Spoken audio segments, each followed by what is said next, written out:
for talking to us today. Oh, it's a pleasure. Thank you. So why don't we start off by telling us a little bit about what it is you're doing at the moment? At the moment, I'm at the end of week 1 rehearsal of The Mystery of Edwin Drood, which is a fantastic musical. It's not just The Mystery of Edwin Drood, it's actually an old-time music hall company putting on their version of The Mystery of Edwin Drood. Right.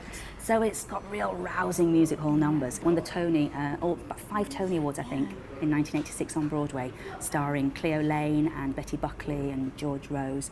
And then it was on the West End in 1987 with Ernie Wise and Lulu.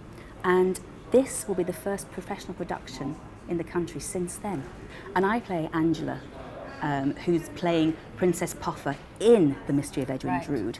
And Angela's like the grande dame of the music hall. She's been there years, you know, everybody loves Angela, and she's sort of well known as the lady of music hall. Yeah. I love the fact that it hasn't been seen for 25 years. So nobody really has any preconceived ideas of how the character should be played, but you're going to get Wendy Peters' interpretation of it. So did you get the call, or did you was there an audition process? Yeah. Or were they just... No, I got a text actually of Matthew, the director, because Matthew was directing it, Matthew Gould. We were actually at college together. Oh really? A long, long time ago. Yeah, we were at London Studio Centre together doing musical theatre. So for people that aren't familiar with the story of Edwin Drood, can you just talk us through a little bit about the plot? Well, because of the nature of the piece, which is, it has old music hall feel, it has pantomime feel, very, very traditional English theatre roots. And it's just stuck with me for over 20, 25 years. And when the opportunity came up with Katie, the producer, to direct it, I jumped at the chance. It's the only book that Charles Dickens didn't finish. And in fact, he died of a heart attack, sort of really quite only halfway through the piece. And it's a story of 2 twins who arrive in this little town called Cloisterham. There's a choir master called John Jasper. There's his nephew, Edwin Drood, who is betrothed to Rosa Budd, who's a very, very pretty girl, very pretty lady, who John Jasper is in love with. So there's a love triangle going on. Suddenly these twins arrive from Ceylon, and then suddenly Edwin Drood has disappeared. We don't know whether he's dead, we don't know whether he's alive, whether he's run away, whether he's scared of his impending marriage with Rosa Budd, because it's an arranged marriage since when they were very young.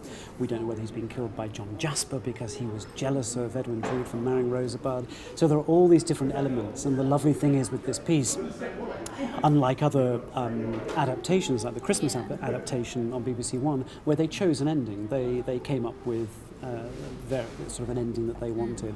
Whereas at this, the audience get to choose the ending. So we don't know whether he's dead, whether he's alive, whether the 2 lovers get together, or who the murderer is until about 2 hours into the show. So I think that's quite good because nobody knows for sure. Not at all. Because it wasn't written. No.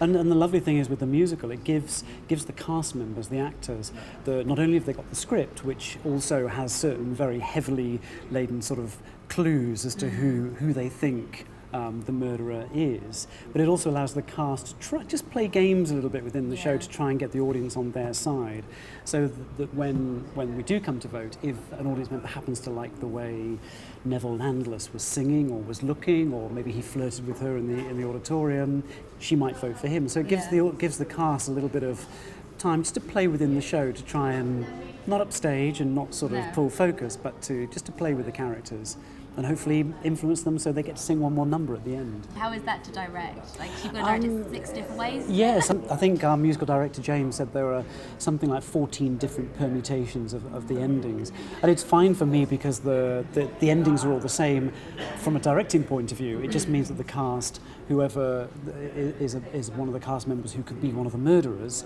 has to learn a different song. Then they have to learn a different song if they're voted as one of the lovers, or when they're voted as Datchery, the investigator. So it's all very exciting, and the hard work is on them. How's it been going? Really well so far. Yeah, day 4. Day 4. We've covered most of the songs. Worked a lot on the company numbers. Still in the very early stages then? Yeah.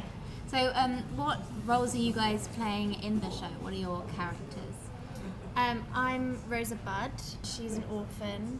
She's betrothed to Edwin Drood from when they were babies by their fathers who died at the same time. And then she meets Helena at the orphanage when she comes over from Lucky me. from her foreign climes. Yeah, no, I'm playing the part of Helena Landless, who has arrived on the scene in Cloisterham with her twin brother Neville. And it doesn't specifically say where they're from. We hit it off straight away, become really good friends. I'm quite protective, I'm quite fiery character, whereas Rose is more subdued and innocent and sort of proper. Yeah. She spends most of her time fleeing John Jasper Yes. and his affections for her. And John Jasper is a schizophrenic. He's a choir master, and he teaches Rosa her singing. He also has secret trips to London to go and meet Princess Puffer to get his opium. He's very much in love with Rosa, but Edwin, his nephew, is to marry Rosa, so there's that whole triangle going on there as well. There's also Clive Paget, who obviously plays John Jasper, who is the company within the company. It's almost like playing three people. Yeah. So it's playing Clive Paget and finding what Clive is about. And then you've got John Jasper, who's the schizophrenic, angry one side, quite nice the other side, but there's always an edge to him as well. It's actually nice to let an audience decide on how an ending goes, or to have a voting thing within the theatre, instead of it being a TV reality show where they're voting. Yeah. They can now actually experience that in a theatre, Yeah, which I think which is really is nice. nice. Yeah, which is never, it's not really done at all. So. No. I mean, yeah, I was trying to learn one of the numbers I got last night called Revelation, which actually has 6 endings to it, because the ending could be 6 different characters. I've learnt 2. I've got 4 to go. So yeah, so it is really tricky, but again, a challenge, and keeps us up all on our toes. We can't afford to sort of ease back into it and go, oh yeah, this is great, because if concentration slips that slightest bit, the whole ending's different. Do you find that like the whole audience participation is quite in keeping with the musical tradition? I think that's the thing. Yeah. I mean, I think the audience will realise from when we first enter, because before the show there's going to be a little bit of a pre-show teaser of the audience coming in and us sort of saying hello and welcoming them to the theatre, so they get the idea straight away that they are in old-time music hall and they've stepped back in time. What attracted you to the show? I think it was the challenge of it showed that's not been done in the West End for a number of years, and then when I got the audition for it and started listening to music, it was just beautiful. The music is very operatic. There's very music hall songs. There's loads of, there's points where it's very phantomish, it's very Les Mis-ish, there's just so many levels of it that I kind of went, it's a real challenge to do. It's got everything in it. It's got drama, it's got comedy, it's got real musical theatre, a bit of sort of panto-esque, because you have like audience. Yeah, it's really interactive Participation, with the yeah. audience. So you kind of just feel like it's a very natural situation because of the old music hall royale type scenario where they're like presenting the characters. So they say the part of Rosa Bird is being played by, and then they'll, we've also got another character within the piece, which is the actor. Yeah. So it's really down to earth. It's just lovely. The audience can really relate to it. And I think being at the Landor as well, such a perfect venue It's a for lovely it, venue. because it's intimate enough, but there's space for us to be able to do the actions that we need to do and get around there. So yeah, it's a really good space for it to be in. Have you touched on how rehearsing the different endings yet? We're literally at the beginning of that process. Yeah. We've got so much work to do on that, because there's so many different strands that could go off in any direction. Because not only do you have to guess who the murderer is, you have to guess which couple end up together. Yeah. So there's obviously 3 girls and then 6 boys, I think, and you can have all those different combinations. Yeah. When you're playing it, do you have an idea of who you think did it, or are you playing it a certain way? It's funny because everything points to my character doing it. I think in the book as well, it kind of points to my character doing it. It's funny because you pick up on things. I think it's one of those shows you have to see twice. Yeah. When you go and see a show and you enjoy it, and then you go back again and go, oh, hold on a minute.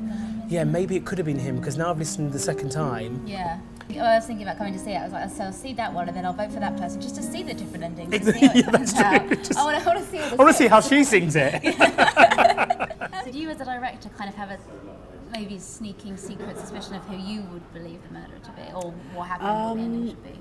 It's clear that Rupert Holmes sort of was indicating that John Jasper has killed him, because he is set up as the baddie, the archetypal baddie. But there's something quite nice about the role of Bazard, who's this sort of bumbling, galumping man who always wanted to have the leading song, and within the theatre company, within the show. He's a very quiet, retiring guy, but he has this number where he suddenly comes out of the shadows and sings this wonderful song. So I quite like Bazard. So if Bazard's the bad guy, that's exciting. But if he's the one who ends up being a lover, that's nice as well. It's sort of rooting for the underdog. Yeah. Really. Best of luck with everything. Thank you. I really hope it goes well. I can't wait to come and see it. Yes, do come down. And thank you for taking time out of your busy rehearsal That's schedule all right. to chat with me. No worries. Thank you. Thank you. Cheers. Edwin Drood, we open at the Landor on April 11th and we play right through to May the 5th.